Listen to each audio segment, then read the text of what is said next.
du cœur, au-dedans, et même dans le bruit, elles priaient continuellement. Si bien que les sœurs s'en étaient rendues compte et elles ont donné à cette petite Marie Rivier la responsabilité de former les premiers communiants. Et Marie Rivier est devenue dans le fond catéchiste et annonciatrice de la parole de Dieu dès son jeune âge. Mais malgré tout, les sœurs ne l'ont pas accepté. C'était la voix de Dieu. Alors, pendant que Sœur Marie-Mé vous explique en anglais, je vais chercher la clé. Et je vous reprends. This is where Marie Rivier came to school after, I told you, after she had left for the desert, her mother sought for a place. And this is where she went. That house where you see the shutters, the white shutters or the gray shutters against that tan building. Yeah. And also the top of the building. That's where the chapel was, but it's closed today. She says we can't penetrate anyway.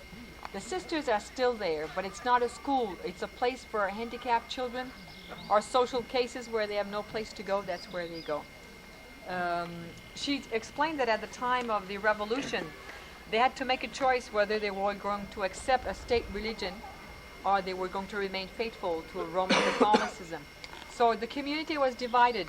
Half of the sisters went along with, the constitutional vow, and the others remained faithful. And news got around, and one day they came and asked them which ones, were for the constitutions and which ones not. So whether they were denounced by others or whether they said themselves who they were.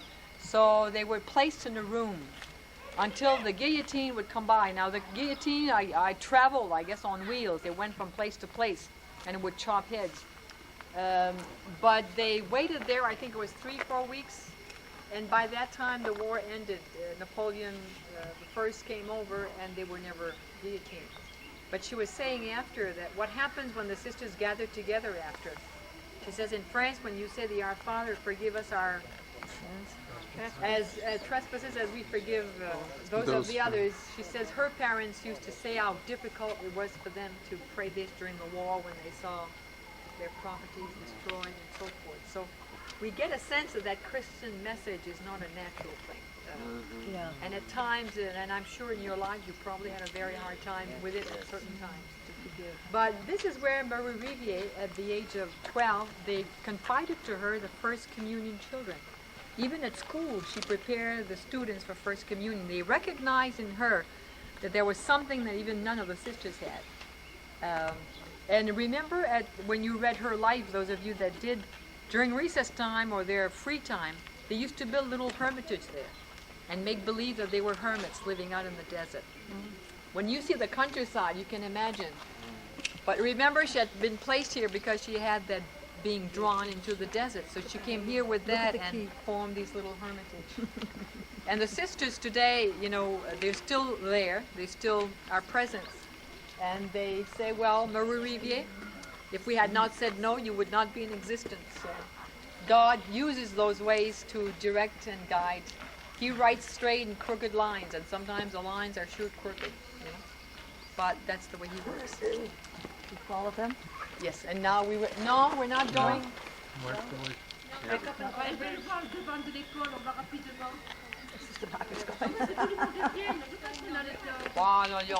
Those who want to go up and see the front of the school. Yeah, there was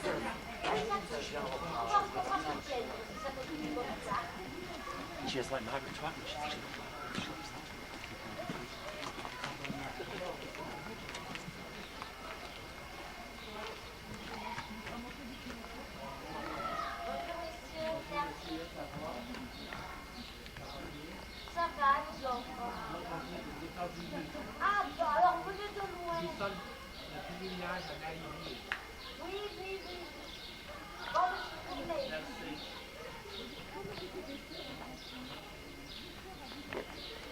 Yeah, they were on that side. Sisters inhabited that. Watch out. Now it's still inhabited by communauté cloîtrée. Parce que les cloîtrés ne devaient pas être cloîtrés, n'avaient pas le droit, mais elle disait qu'elle n'était pas cloîtrée puisqu'elle faisait la classe. Si bien que les élèves se trouvaient elles-mêmes dans le cloître. It was a cloistered community, and that's why they had the church. And you notice it's the chapel that faces us, and that separates the sisters' quarters because they were a contemplative community. and the students' quarters. So Marie Riviere lived on this side of the house, to the left, on the left-hand side, and they had that common chapel that they would share.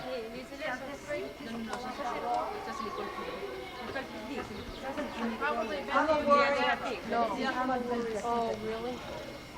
Maintenant, c'est handicapé et casse aussi. Now it's handicapped children and social cases. That's the house is used, but it's the same sisters that teach here. Now, when we go down, we will look in the back of so that we can see the countryside where she used to build those hermitage during recreation time. So look at the towers. John. Yes. Okay, Christopher. Clean these off. Isn't it?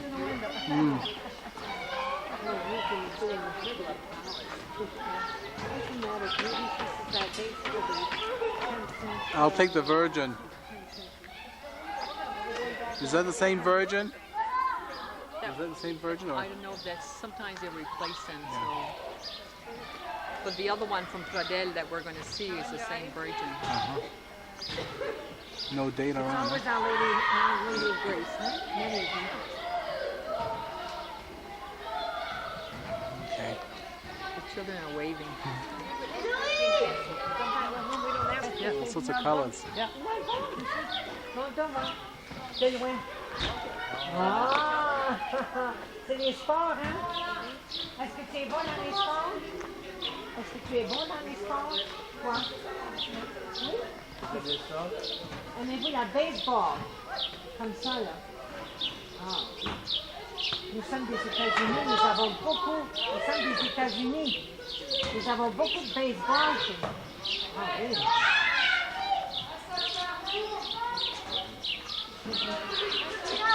Ça, là, c'est une vue qui bouge. Ça sourit, il a un beau sourire. Ça s'en va aux États-Unis. Bon, voilà. Comment tu t'appelles, toi? Frédéric. Hein? Frédéric. Gregory. Gregory. Oh, c'est un beau nom. Gregory. Ah, c'est un beau nom. Jolie.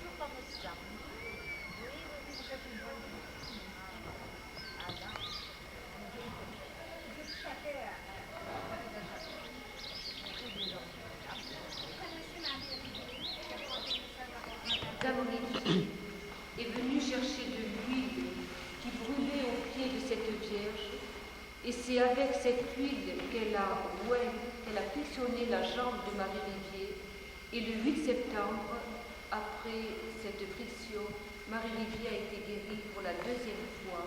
Elle avait 9 ans. Cette Vierge, même avant Marie Rivière, a été considérée comme miraculeuse. D'ailleurs, on l'appelle soit Notre-Dame de la Force. D'ailleurs, on la voit, elle est toute, si la voyez de près, elle est forte. Elle porte sur elle son enfant Jésus assis. Mais comme c'est de coutume dans cette région d'Haute-Loire, l'enfant Jésus qui est assis sur le genou de la mère est enveloppé dans le même manteau que sa maman. Ce sont des vierges du XIIe siècle, très anciennes, qui ressemblent un petit peu à la Vierge du Sourire, qui, elle, n'est pas habillée.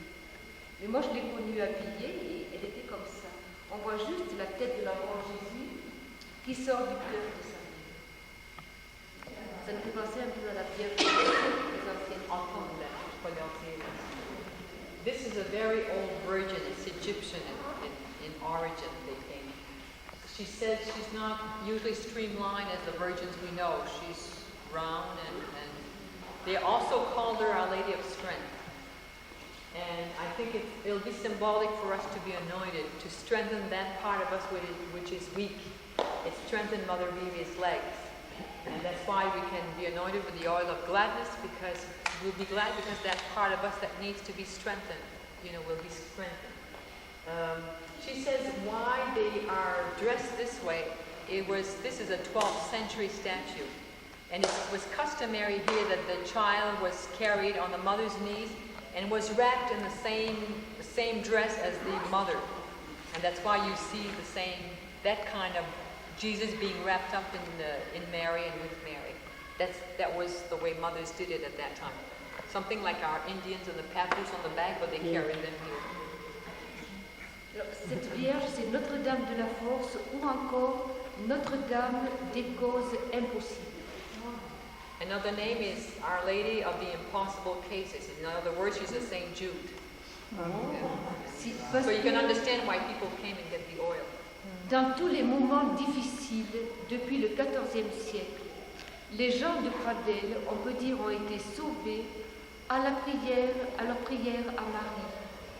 Lorsqu'il y avait aux portes de la ville soit la peste, qui a à plusieurs reprises sévi en France, soit la peste, soit le choléra, les gens de Pradelles venaient prier la Vierge et faisaient un vœu à Marie, en lui disant « Si tu écartes la peste ou le choléra de la ville, nous viendrons en pèlerinage. » Et la peste ni le choléra ne sont rentrés dans la ville. She was also invoked as the cases of the impossible because at that time they had pestilence, they had cholera that would wipe out, whole populations. And people would come and pray to her and make a vow that they would make a pilgrimage, that it would bring people to honor her. And oftentimes their vows, because of their commitment, it would stop or the plague would not enter the city. And at one time they had done this over here. If you notice, the towers are 1,000 years ago. So it's an old city. So from the ramparts of the city, this is where they would pray, and sometimes they would put the statue of Mary up there. Okay, so she's there because she's the one that protects them. She guides them. So people live under the influence of Mary very much at that time. So we're back here in the 11th, 12th century. Ceci explique une grande dévotion du peuple français à la Vierge Marie, mais ceci c'est depuis le début de l'ère chrétienne, je vous dirai pourquoi à Lyon. Pour vous expliquer les deux fresques qui sont en haut, c'est autour des années 1600. C'était les Vandales qui envahissaient et qui détruisaient tout sur leur passage. Et les gens de Pradelles se sont encore tournés vers Marie et ont demandé à Marie d'éloigner les barbares de la ville. Et à la prière de Marie, les barbares ne sont pas rentrés en ville et Pradelles a été sauvée. So she's talking about the barbarians attacking. Well, anyone that was not of your type was barbarian at that time. So this is where those two pictures represent. Okay, the onslaught that was coming on and their call to Mary that prevented them from storming into here. So they were protected by Mary. Et depuis plus de 200-300 ans, les gens de Pradelles et des environs viennent ici en pèlerinage, confier à la Vierge tous leurs problèmes, leurs causes impossibles. Et c'est toujours un coup de chapelet que les gens ici prient humblement, parce que c'est une région de paysans pauvres, donc des gens en général peu instruits, mais ils ont la richesse de cette prière du chapelet. So you can understand how Marie Riviere, being here for 3 years, understood that when you're facing a wall and there's nothing else there, no one else to protect you, Mary is always there. And this is what that sanctuary was here when people were just in the city here, having no way to defend themselves, having exhausted all that they had. They had recourse to Mary, and she stopped their city from being destroyed. So they would come. This is how the devotion of these sanctuaries originated. People remember, when you've been saved, you know what that means, and that changes your life. So the pilgrimage started, and people from all around would come. So hearing those stories, you can understand how Marie understood the having recourse to Mary. Well, she was going to continue to do what she's done all along. And in a sense, you get an understanding of how people understood the role of Mary. It's to be with us, and it's to provide what we need. At least to... Maybe we could just have a circle in front here.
Santa Regina was sung first at the tree in the cathedral before they were blessed and left for the crusade.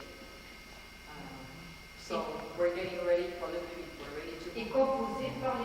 It was composed by the bishop of the tree. Was it Adhémar? Adhémar de Monterrey.